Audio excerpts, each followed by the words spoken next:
Salut à toutes et à tous, c'est Ilyes, j'espère que vous allez bien. On se retrouve évidemment pour le débrief de Cédric Doumbé vs Baki. Pour tout vous dire, là je me trouve sur une aire de repos puisque j'ai déjà pris la route pour rentrer à Bruxelles. J'avais un petit peu de temps, je me suis dit que un débrief à chaud c'était mieux. Donc je vais vous donner mon ressenti. Là le combat au moment où j'enregistre cette vidéo, il s'est terminé il y a un petit peu plus d'une heure.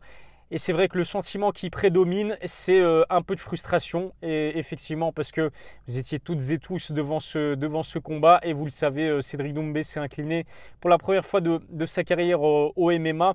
Mais par un KO technique, TKO, parce qu'il s'est blessé. Il me semble que c'était au doigt de pied. Je pense qu'il a eu une sorte d'écharpe. Au début, il a indiqué que c'était comme un bout de verre qui s'est glissé dans son doigt de pied. Et ensuite, je pense qu'en conférence de presse, il nous a confirmé que c'était une sorte d'écharpe. Il ne sait pas si c'est un bout de verre, si c'est un bout de bois. Mais en tout cas, au troisième round, il indique à Marc Goddard qu'il aimerait retirer cette chose qui le gêne à son pied. Et Marc Goddard lui demande de poursuivre le combat. Et ensuite, eh bien, l'arbitre décide de mettre un terme au combat parce qu'il a estimé que Cédric Doumbé déclaré forfait et ne voulait plus reprendre les hostilités, n'était plus en mesure de reprendre les hostilités. Victoire donc de Baki par KO technique au troisième round.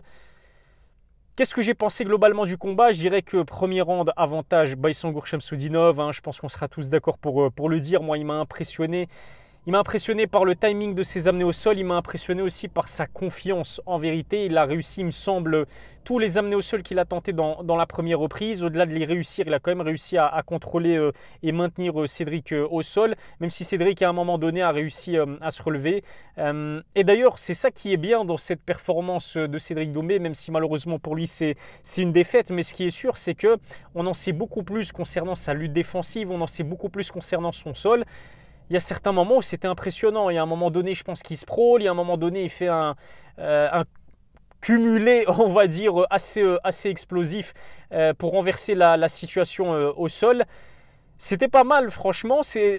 On sent que le travail mis en place avec Mehdi Othman en grappling, il porte ses fruits parce qu'à la base, Cédric Doumbé, c'est quand même un kickboxer de très haut niveau, multiple champion du monde de kickboxing. Il a commencé le MMA et le sol relativement tard dans sa carrière. Il me semble que c'était à 27 ans. 27 ans, c'est quand même un âge plutôt avancé pour un combattant professionnel.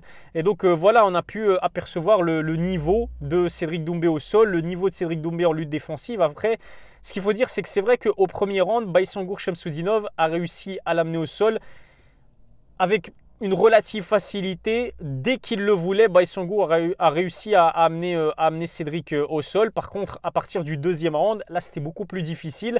Alors, j'ai parlé à Boris Johnstomp pendant une conférence de presse qui était juste à côté de moi. Boris, si tu regardes cette vidéo, je te passe un gros coucou. Mais Boris m'a dit qu'en fait, il avait... Lui et évidemment Mehdi Othman et les autres membres de l'équipe de Cédric Doumbé donc en fait ils lui ont demandé d'arrêter de jeter son pied, de jeter ses jambes et de kicker parce que Baysangour attrapait sa jambe pour ensuite l'amener au sol. Très bon timing de Baysangour Shamsudinov sur les amener au sol dans le premier round. Deuxième round, pour moi, l'avantage de Cédric Doumbé. Je trouvais que c'était un round de récupération pour Baysangour qui a quand même dépensé énormément d'énergie dans la première reprise. Deuxième round, Cédric a commencé à retrouver le rythme du combat. Il a réussi à casser la distance aussi, alors que Baysangour, dans le premier round, il a imposé une sacrée distance en striking. C'est aussi le cas dans le début de la deuxième reprise. Baysangour il a essayé de contourner évidemment l'arme de prédilection de Cédric Doumbé qui est sa droite et qui est sa puissance avec des déplacements latéraux. Et ça, c'est très intelligent. On sait qu'il y a énormément de gens qui vont le critiquer pour ça, mais franchement, c'est la meilleure chose à faire. On a vu que Jordan Zebo, au précédent combat de Cédric Doumbé, il a pris un gros risque en envoyant directement le high kick. Je vais y arriver, il est tard, excusez-moi pour ce débrief un petit peu à l'arrache, mais Jordan Zebo, il a envoyé le high kick, il a pris énormément de risques dès l'entame du combat. Il a montré un visage très agressif et il s'en mord les doigts encore aujourd'hui puisqu'il s'est incliné par KO au bout de 9 secondes seulement. Baysangour Shamsudinov, il s'est montré plus discipliné, plus respectueux de son game plan, plus intelligent aussi, parce qu'on ne l'a pas vu aller à l'abordage et à l'assaut non plus contre Cédric Doumbé. Il était conscient que sur un contre, Cédric avait la puissance pour pouvoir le contrer du coup et l'éteindre, lui éteindre ses lumières. Donc deuxième round à l'avantage de Cédric Doumbé parce que je l'ai trouvé plus agressif, plus précis, plus actif aussi. Il a repris le rythme du combat. Il a réussi à casser la distance. Donc pour moi, avant le troisième round, on partait sur un partout. Et on ne sait pas ce qui aurait pu se passer dans la troisième et dernière reprise. C'est vraiment un stop frustrant. Après, est-ce que c'est un stop? Est-ce que c'est une erreur de la part de Marc Goddard? Moi, je trouve que non. Je trouve que non, parce que Marc Goddard a demandé à de multiples reprises à Cédric Doumbé de reprendre le combat. Et Cédric, malheureusement pour lui, n'a pas repris le combat. Peut-être que c'est dû aussi à un manque d'expérience en MMA. Mais protect yourself at all times, c'est ce qu'on dit en boxe anglaise, et en MMA, tu dois combattre tant que l'arbitre ne te demande pas de récupérer parce qu'il estime qu'il y avait combat par exemple. Il faut que tu combattes. On se souvient que Yanis Guémouri avait subi plus ou moins la même chose, puisque Yanis, c'était pas une blessure, mais il estimait avoir reçu un coup dans les parties. C'était à l'UFC Paris contre William Gomis, je suis sûr que vous vous en rappelez. Et l'arbitre Loïc Pora, qui arbitrait d'ailleurs lors de ce PFL Paris, il a estimé que Yanis ne voulait plus reprendre les hostilités malgré le fait que Loïc lui a demandé de reprendre le combat. Donc il a été contraint de mettre un terme à l'affrontement. Et c'est un peu ce qui s'est passé avec Cédric Doumbé et Marc Goddard, qui a demandé vraiment à Cédric de reprendre le combat. Cédric, je ne dis pas qu'il n'a pas voulu. Enfin si, en quelque sorte, il n'a pas voulu, parce que ce qu'il voulait, c'était vraiment avoir un temps de pause pour pouvoir enlever ce qui le gênait au pied. Et malheureusement, ça ne s'est pas fait. Donc oui, ça laisse un goût d'inachevé. Est-ce que ce ne serait pas peut-être intéressant d'avoir un rematch? Dites-moi ce que vous en pensez dans les commentaires. Évidemment, Cédric, il est chaud bouillant d'affronter une nouvelle fois Baysangour Shamsudinov. Elle a totalement raison de réclamer un rematch, parce que se voir infliger une première défaite dans sa carrière de MMA de cette façon, c'est vraiment très frustrant. Cédric l'a dit en conférence de presse, pour lui, il n'y a pas eu combat. En fait, c'était comme s'il n'y avait pas eu combat du tout. Après, je me mets à la place de Baki. C'était un combat avec énormément de pression. C'était un combat avec énormément de choses à gagner. C'était un combat pour lequel il y a énormément de spécialistes, de fans tout court aussi qui le donnaient perdant. Là, il arrive à décrocher la victoire. Il a quand même réussi globalement une bonne prestation, même si, comme je vous l'ai dit, pour moi, le deuxième round, c'était plus un round de récupération après la débauche d'énergie dans le premier. Selon moi, on partait vraiment sur une égalité. C'était un round partout. Et le troisième round allait être vraiment déterminant pour déterminer justement l'identité du vainqueur de cette opposition. Est-ce qu'il y aura vraiment un rematch? Moi, je ne pense pas. Baki, lui, il ne dit pas non forcément à un rematch contre Cédric Doumbé, mais il aimerait que le PFL s'aligne et lui offre un beau chèque. Et il le mérite totalement, parce que là, j'ai pas envie de dire qu'il aspire la hype de Cédric Doumbé. Cédric Doumbé ne s'est pas incliné sur un KO dévastateur, ne s'est pas incliné sur une soumission, ne s'est pas incliné avec une contre-prestation, une contre-performance. Il y a eu une blessure et je pense que ça lui, il va en tirer les enseignements de la façon avec laquelle ce combat s'est terminé, et il saura que même blessé, même gêné par quelque chose, il ne peut pas décider à lui seul de prendre une pause. Maintenant, la question que je me pose, c'est quid de Cédric Doumbé après cette défaite? Il a clamé haut et fort qu'il allait éteindre Baysangour Shamsudinov, même si en conférence de presse, et ça je trouve que c'était super intéressant, il a dit en fait que la stratégie, c'était de clamer haut et fort qu'il allait mettre Baysangour Shamsudinov KO au premier round pour jeter un petit peu le doute dans son esprit, lui donner énormément d'appréhension, une appréhension que Cédric allait ensuite pouvoir...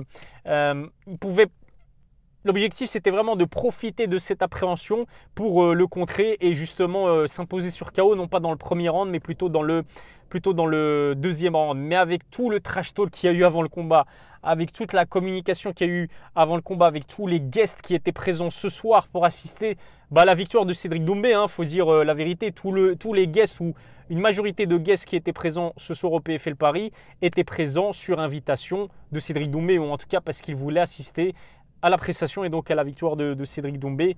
Et donc la fête est gâchée, et en tout cas un grand bravo à Baysangour Shamsudinov, parce que du haut de ses 22 ans, il a fait preuve d'une maturité incroyable. Moi, il m'impressionne vraiment par sa maturité, par sa sérénité. Est-ce que vous l'avez trouvé en panique? Est-ce que vous l'avez trouvé mis sous pression? Est-ce qu'il croulait vraiment sous la pression? Moi, je n'ai pas trouvé ça. Je pense qu'il était vraiment à l'aise. il était dans son élément. D'ailleurs, il a dit en conférence de presse que la prochaine fois, pour son prochain combat, il aimerait évoluer dans une arène plus imposante, plus importante que l'Accor Arena. Aujourd'hui, on était à 16 000 spectateurs. Entre 16 000 et 20 000 spectateurs, c'est pas comment dirais-je, c'est pas précis comme chiffre, mais il y avait quand même pas mal de monde. Ce monde-là a fait du bruit, mais pour Baki, c'est pas suffisant. Il aimerait bien peut-être combattre au Stade de France. Alors imaginez un rematch entre Cédric Doumbé et Baki au Stade de France. Je pense qu'on risque de battre tous les records, même si la soirée d'aujourd'hui et en particulier ce combat principal du PFL Paris, c'est évidemment le combat le plus médiatique et le plus attendu de l'histoire du MMA français, que ce soit Baki comme Cédric.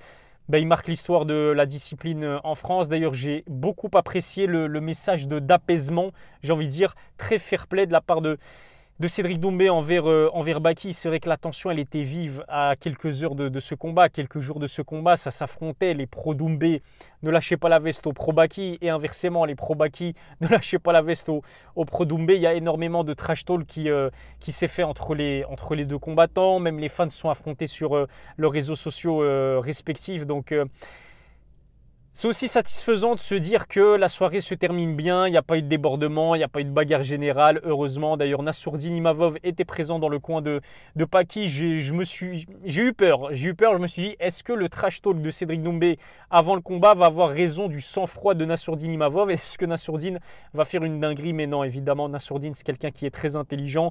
Il savait que il était là pour conseiller Baïsangour Shamsudinov et en cas de pétage de plomb, pétage de câble, non seulement il se pénalisait lui, mais il pénalisait aussi son coéquipier et son ami Baïsangour Shamsudinov. Je pense que j'ai été complet, désolé, hein, c'est vrai que j'enregistre ce débrief à l'arrache. Là, je suis sur une aire de repos, je crois que je suis pas loin de Lille. À la base, je partais sur un débrief chez moi, puis je me suis dit, allez, on va partir sur une vraie réaction à chaud. Cédric Doumbé vs Baki, victoire de Baïsangour Shamsudinov par KO technique sur abandon en quelque sorte, ou en tout cas sur décision de l'arbitre dans le 3e round. Je pense que sa hype, elle va exploser malgré la façon avec laquelle le combat s'est terminé. C'est tout bénef pour Baki.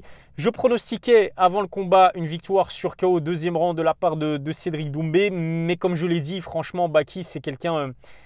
je me sens plus proche en quelque sorte de la personnalité de Baki que de la personnalité de Cédric Doumbé. Après, je ne les connais pas personnellement. Cédric, déjà, ce qu'il faut dire, il faut quand même faire cette parenthèse-là, elle est importante.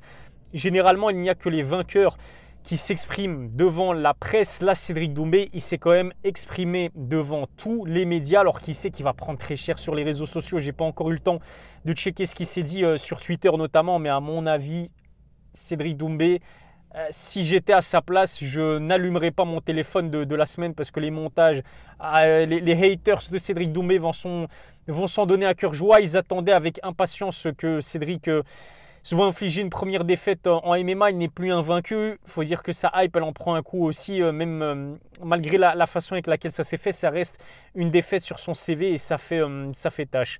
Donc je vous le disais, je pense que j'ai été assez complet. Si vous avez kiffé ce débrief, abonnez-vous à ma chaîne, activez la cloche pour les notifications, lâchez un pouce bleu, ça fait évidemment toujours plaisir. N'oubliez pas de me donner votre avis sur le combat dans les commentaires. Je vous laisse, je vais rentrer chez moi. Je vous souhaite de passer une excellente soirée et à la prochaine pour une nouvelle vidéo.